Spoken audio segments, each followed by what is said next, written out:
دل کے مسلمان بنے، روح کے مسلمان بنے، زبان کے مسلمان بنے۔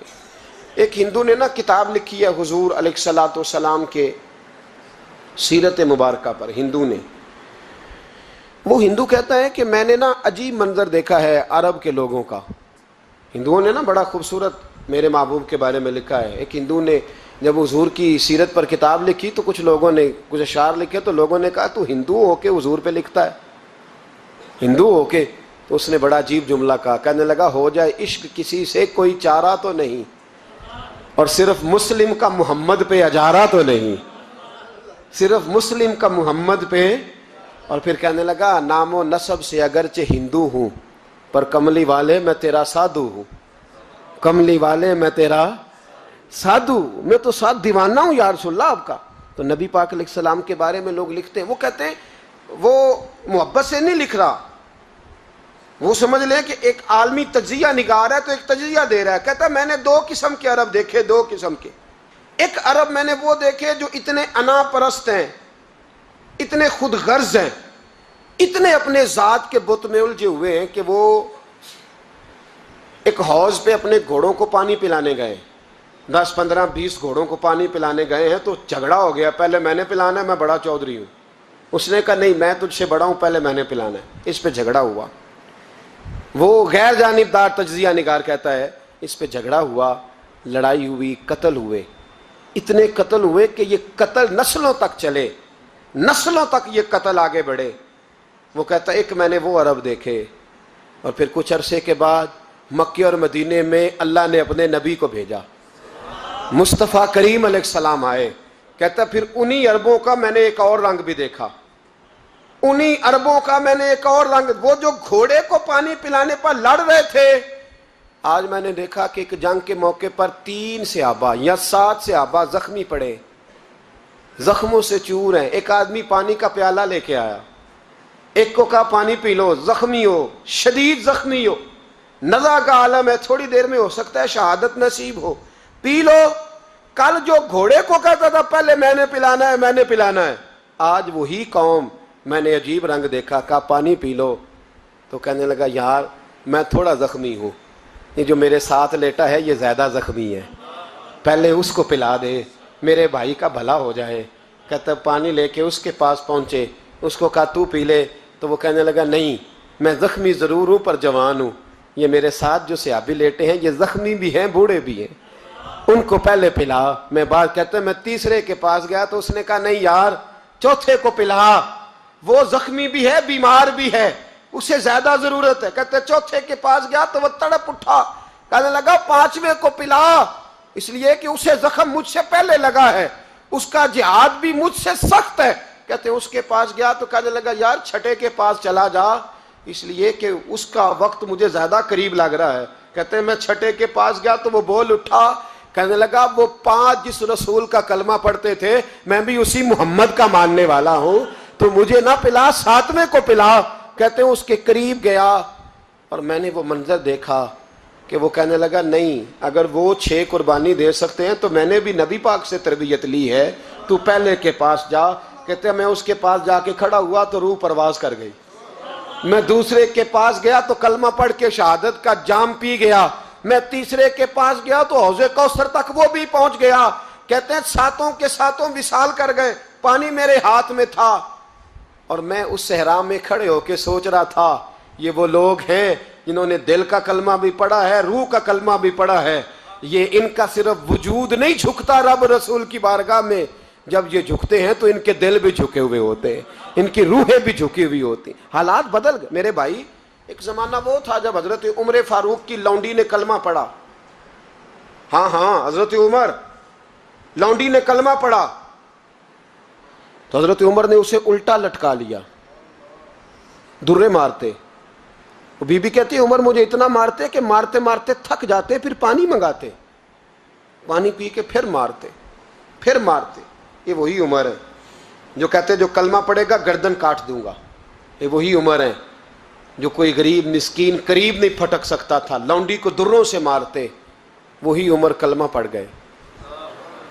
اور پہلے تو ایک قبیلے کے سردار تھے نا بھائی، پہلے ایک قبیلے کے سردار تھے، تو الٹا لٹکا کے مار. چاہیے تھا نا جب امیر المومنین بنتے زیادہ سخت ہو جاتے اور ان کے اندر سختی آتی, پر امیر المومنین بن گئے. 24 لاکھ مربع میل پر حکومت, 24 لاکھ مربع میل کا حکمران, چہرے پہ نقاب پہنا. کنز الاموال میں روایت موجود, وہی عمر جو کل غریب عورت کو دروں سے مارتے ہیں, وہی عمر. انقلاب آ گیا, سوچ بدل گئی, نگاہ اور دل مسلمان ہو گئے. عمر گزر رہے ہیں, ایک گھر سے بچوں کے رونے کی آواز آئی, چہرے پہ نقاب پہنے عمر رک گئے. افلا غلام ساتھ تھا, کہنے لگے پتہ کر کوئی مسئلہ ہے. دروازے پہ دستک دی, بی بی تیرے بچے کیوں روتے ہیں؟ کہنے لگے دوڑ جاؤ. کون ہوتے ہو؟ تمہیں کیوں بتاؤں؟ غریب ہر ایک کو نئی داستان بتائیں. کبھی ایک جماعت آ گئی, مجھے بتاؤ میں حل کروں گا. پھر دوسرا آ گیا زخم ٹٹولنے, مجھے بتاؤ میں کس کس کے سامنے زخم کھولیں, کس کس کو بتائیں. بی بی کہنے لگی جا دوڑ جا. درجنوں آتے ہیں, روز پوچھتے ہیں, پوچھ کے تو بھی جا. آدھی رات کو تو کون ہے؟ حضرت عمر منت کرنے لگے, کہنے لگے بی بی تیری مہربانی بتا تیرے بچے کیوں روتے ہیں. تو عورت تڑپ کے بولی, کہنے لگی تو نہیں جاتا تو سن پھر, میرے بچوں کی غلطی یہ ہے کہ یہ غریب بھی ہیں اور یتیم بھی ہیں. ان کی غلطی ہے کہ ان کا باپ چلا گیا ہے. ان کی غلطی یہ ہے انہوں نے غریب گھروں میں پرورش پائی ہے. ان کی غلطی یہ ہے کہ ان کا دادا رئیس نہیں تھا. ان کی کوتاہی یہ ہے کہ ان کا نانا جاگیردار نہیں تھا. ان کی غلطی یہ ہے کہ ان کی ماں جہیز میں کچھ لے کے نہیں آئی. اور کیا پوچھنا ہے؟ حضرت عمر کہنے لگے بہن ماجرا کیا ہے؟ کہنے لگی باپ انتقال کر گیا. عمر جب سے حکمران بنا ہے اس گاؤں میں کبھی اس نے پھیرا ہی نہیں ڈالا, وہ آیا ہی نہیں. میری غریبنی کے بچے ساری ساری رات بھوک سے روتے, وہ کبھی آیا ہی نہیں. یہ غلطی ہے. پہلے تو میں کچھ نہ کچھ ان کو خشک روٹی کھلا دیتی تھی, آج تو گھر میں کوئی شے نہیں. شام سے لے کر پانی اور روڑے ہنڈیا میں ڈالے ہیں, پکاتی جاتی ہوں. کہا تھا چلو سو جائیں گے, پر بھوک بڑی ظالم ہے, نیند بھی نہیں آنے دیتی. سب روگاں دا روگ محمد, جس دا نام غریبی, کنڈ ولا کے لنگ جاندے نی دوست یار قریبی. کب بھوک بڑی ظالم ہے, پیٹ بھوکا ہو تو یہ بھی نہیں آتی. سوچتی تھی سوچ, اب تہجد کا وقت ہے پر سوتے نہیں. اب بتاؤ میں کیا کروں. عمر تو 24 لاکھ مربع میل کا حکمران ہے, اس کچی بستی میں کیسے پھیرا ڈالے گا. حضرت عمر دوڑے گئے, 60 سال عمر, کندھے پہ اناج کا تھیلا رکھا, کندھے پہ. غلام کہتے ہیں حضور مجھے دے دیں. فرمایا بتا قیامت میں بھی میرا بوجھ اٹھائے گا. پھر حضرت عمر لائے. پھر عمر نے اس بی بی کے گھر میں چراغ روشن کیا. پھر بوڑھے عمر کہتے میری بیٹیاں تھیں, میری بیویاں تھیں, میں نے کھانا کبھی نہیں پکایا تھا. میں نے اس بی بی سے کہا بہن تو بیٹھ جا. بیٹھ گئی. عمر کہتے ہیں میں نے آگ جلائی. آپ کے غلام کہتے ہیں جب عمر آگ میں پھونکے مارتے تھے تو ان کی داڑھی سے دھواں نکلتا تھا. عمر نے آگ جلائی. پھر فاروق کہتے ہیں میں نے کبھی روٹی نہیں پکائی تھی پر آج میں نے آٹا بھی گوندا. 24 لاکھ مربع میل کا حکمران. او بھائی جب تیرا دل اور نظر مسلمان ہوتی ہے تو پھر تو جھوٹے دعوے نہیں کرتا, پھر دین تیرے لفظوں میں, جملوں میں, تقریروں میں نہیں رہتا. حضرت سیدنا عمر فاروق رضی اللہ تعالیٰ عنہ آٹا گوندتے ہیں, داڑھی ساری آٹے سے بھر گئی. پھر عمر فاروق روٹیاں پکاتے تو ہاتھ جلتے. پھر سالن پکایا. پھر عمر نے دسترخوان بچھایا. پھر وہ چھوٹے چھوٹے بچوں کا عمر نے منہ دھلایا. پھر فاروق اعظم روٹی کے لقمے ان کے منہ میں ڈالتے اور روتے, کہتے بیٹو عمر کو پتہ نہیں چلا کہ تم بھوکے تھے. بیٹیوں عمر کو خبر نہیں تھی, عمر سے ناراض تو نہیں ہو. چھوٹے چھوٹے بچے کہتے ہمیں تو پتہ بھی نہیں عمر کون ہے, آپ کیا بات. پھر ان کو عمر فاروق نے کھلایا.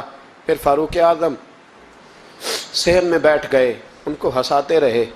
غلام کہتے حضور اب کیا کرتے ہو؟ فرمایا جو میری وجہ سے روئے تھے انہیں خوش نہ کروں. پھر اس بی بی کی طرف متوجہ ہوئے, کہنے لگے اگر عمر نہیں آیا تو آپ ہی خبر کر دیتی. تو بی بی کہنے لگی ڈیوٹی عمر کی ہے خبر لینے کی, میری نہیں ہے کہ میں جا کے بتاؤں. میں کیوں بتاؤں؟ تو حضرت عمر کہنے لگے چل عمر کو معاف کر دے. کہنے لگی اسے کیا معاف کرنا ہے, میں تو دعا کرتی ہوں اللہ اسے ہٹا دے اور آپ کو بنا دے. میری دعا ہے کہ وہ چلا جائے آپ آ جائیں. فرمایا اگر میں بن جاؤں تو عمر کو معاف کر دو گی؟ کہا ہاں کر دوں گی. تو حضرت عمر نے چہرے سے نقاب اتارا. فرمایا بی بی میں عمر ہی ہوں, تو نے دیکھا نہیں تھا یا تیری دعا مقبول ہو گئی؟ وہ بی بی کہنے لگی آپ کے سامنے اتنی جلی کٹی سنائی؟ فرمایا بس ایک وعدہ کر، اگر تو نے عمر کو یہاں معاف کر دیا ہے تو وہاں بھی معاف کر دینا۔